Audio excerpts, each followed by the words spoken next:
വീഡിയോയിലേക്ക് സ്വാഗതം. അപ്പോൾ നമ്മൾ ഇന്ന് ചെയ്തിരിക്കുന്ന ബോട്ടിൽ ആർട്ടിൻ്റെ തീം ഇതാണ്. അതായത് 3 കളർ പെയിൻറ് മാത്രം യൂസ് ചെയ്തിട്ടാണ് നമ്മൾ ഇത് ചെയ്തിരിക്കുന്നത്. സിമ്പിൾ ആൻഡ് ഒരു എലഗൻ വർക്കാണ് ഇന്ന് നിങ്ങളെ ചെയ്ത് കാണിക്കുന്നത്. അപ്പോൾ നമുക്ക് വീഡിയോയിലേക്ക് പോകാം. ആദ്യം തന്നെ ഗ്ലാസ് ബോട്ടിൽ നമുക്ക് ബേസ് കോട്ട് അടിച്ചു കൊടുക്കാം. ഞാൻ വൈറ്റ് കളറാണ് യൂസ് ചെയ്തേക്കുന്നത്. സാധാരണ എല്ലാ ബോട്ടിലും ഞാൻ വൈറ്റ് കളർ തന്നെയാണ് ബേസ് കോട്ടിന് യൂസ് ചെയ്യാറ്. ഇപ്രാവശ്യം 2 കോട്ടും വൈറ്റ് കളർ തന്നെയാണ് യൂസ് ചെയ്തേക്കുന്നത്. പിന്നെ കുറച്ച് പേര് ചോദിച്ചിട്ടുണ്ടായിരുന്നു ഈ സ്റ്റിക്കി സ്പോഞ്ച് ഉണ്ടാക്കിയതാണോ എന്ന്. അല്ല കേട്ടോ, നമുക്ക് എല്ലാ ക്രാഫ്റ്റ് ഷോപ്പിലും പല വിലയിൽ പല സൈസിൽ ഇത് അവൈലബിൾ ആണ്. ഇനി ഞാൻ ബോട്ടിലിൽ ഒരു ഫ്ലവറിൻ്റെ പെറ്റൽ ഷേപ്പാണ് വരച്ചു കൊടുക്കുന്നത്. ആക്ച്വലി ഞാൻ പെൻസിൽ വെച്ചിട്ട് ഒരു ഔട്ട്ലൈൻ പോലെ വരയ്ക്കുന്നുണ്ട്. പക്ഷേ വീഡിയോയിൽ നിങ്ങൾക്കത് കാണാൻ പറ്റില്ല. പെൻസിൽ വെച്ചിട്ട് ചെറുതായിട്ടാണ് ഞാൻ വരച്ചു കൊടുത്തേക്കുന്നത്. ഇതിന് ശേഷം ഞാൻ മാർക്കർ ഉപയോഗിച്ച് മുകളിലൂടെ ഔട്ട്ലൈൻ വരച്ച് കാണിക്കാം. നിങ്ങൾക്കത് ശരിക്കും കാണാൻ പറ്റാത്തത് കൊണ്ട് ഞാനൊരു CD മാർക്കർ എടുത്തിട്ട് അതിൻ്റെ മുകളിൽ കൂടിയുള്ള ഔട്ട്ലൈൻ ഒന്നും കൂടി ഒന്ന് ഡാർക്കാക്കി വരച്ച് കാണിക്കാം. അപ്പോൾ നിങ്ങൾക്കതിൻ്റെ ഷേപ്പ് മനസ്സിലാവും. നിങ്ങൾക്ക് ഇഷ്ടമുള്ള ഷേപ്പിൽ വരച്ചെടുക്കാം കേട്ടോ. ഇപ്പോൾ ഈ ഫ്ലവറിൻ്റെ പെറ്റലിന് പകരം വേറെ ഏതെങ്കിലും രീതിയിലാണെങ്കിലും വരച്ചെടുക്കാം. CD മാർക്കറിന് പകരം നിങ്ങൾക്ക് വേണമെങ്കിൽ പോയിൻറ്റഡ് ബ്രഷ് യൂസ് ചെയ്തിട്ടും വരയ്ക്കാവുന്നതാണ്. ഞാനിവിടെ ഔട്ട്ലൈൻ കറക്റ്റ് ആകാൻ വേണ്ടിയിട്ടാണ് CD മാർക്കർ യൂസ് ചെയ്തേക്കുന്നത്. അപ്പോൾ ഇതിനുള്ളിൽ പെയിൻറ് അപ്ലൈ ചെയ്യുമ്പോൾ എക്സ്റ്റെൻഡ് ആയി പുറത്തേക്ക് പോകത്തില്ല.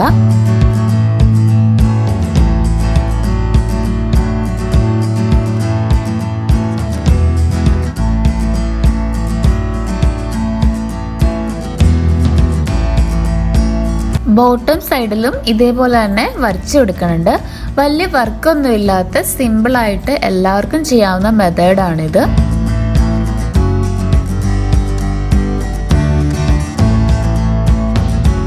നമ്മൾ ഔട്ട്ലൈൻ വരച്ചതിന് ശേഷം കളർ അപ്ലൈ ചെയ്യുകയാണ് ചെയ്യുന്നത്.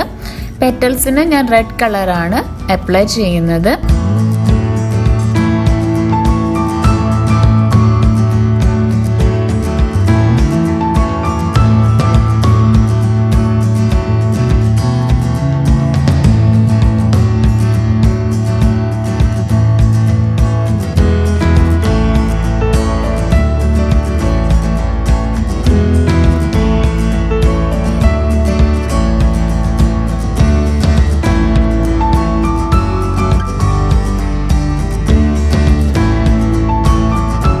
ഇപ്പം നമ്മൾ ബോട്ടം സൈഡിൽ കളർ അപ്ലൈ ചെയ്ത് കഴിഞ്ഞു. താഴത്തെ ഭാഗത്ത് ഞാൻ ഗ്രീൻ കളറാണ് കൊടുക്കുന്നത്.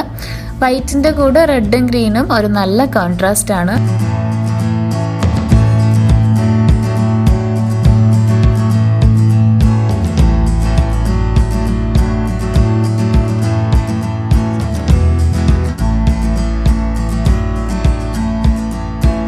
വലിയ സമയമൊന്നും എടുക്കാതെ സിമ്പിളായിട്ട് നമുക്ക് വേഗത്തിൽ ചെയ്യാൻ പറ്റുന്ന ഒരു ബോട്ടിൽ ആർട്ടാണിത്.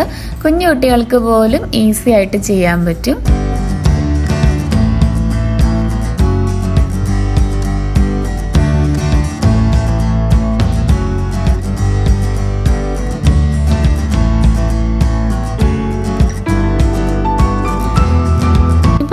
പെയിൻറ് അപ്ലൈ ചെയ്ത് കഴിഞ്ഞു. അതിനുശേഷം ഞാൻ എടുത്തേക്കുന്ന ഒരു 000 സൈസ് ബ്രഷാണ്. അതുപയോഗിച്ച് ബ്ലാക്ക് ആക്രിലിക് വെച്ചിട്ട് നമുക്ക് ആ പെറ്റൽസിൻ്റെ സൈഡിലും താഴെയും ഔട്ട്ലൈൻ കുറച്ച് കറുപ്പിച്ച് കൊടുക്കാം.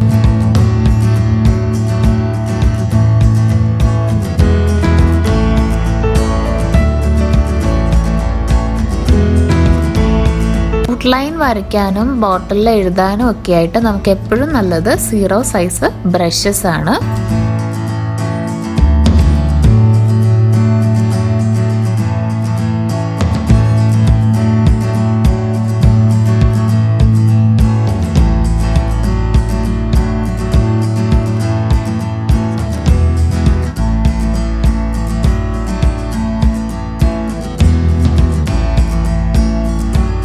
നമ്മുടെ ബോട്ടിൽ റെഡി ആയിട്ടുണ്ട്. ക്ലിയർ വാർണിഷ് അപ്ലൈ ചെയ്യാൻ മറക്കരുത് കേട്ടോ.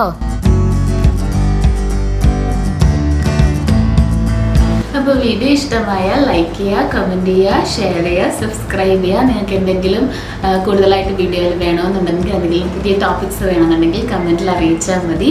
അപ്പോൾ നെക്സ്റ്റ് വീഡിയോയിൽ നമ്മൾ ഇതുപോലത്തെ ഒരു അടിപൊളിയായിട്ട് കാണുന്നതായിരിക്കും. Tata bye bye, take care.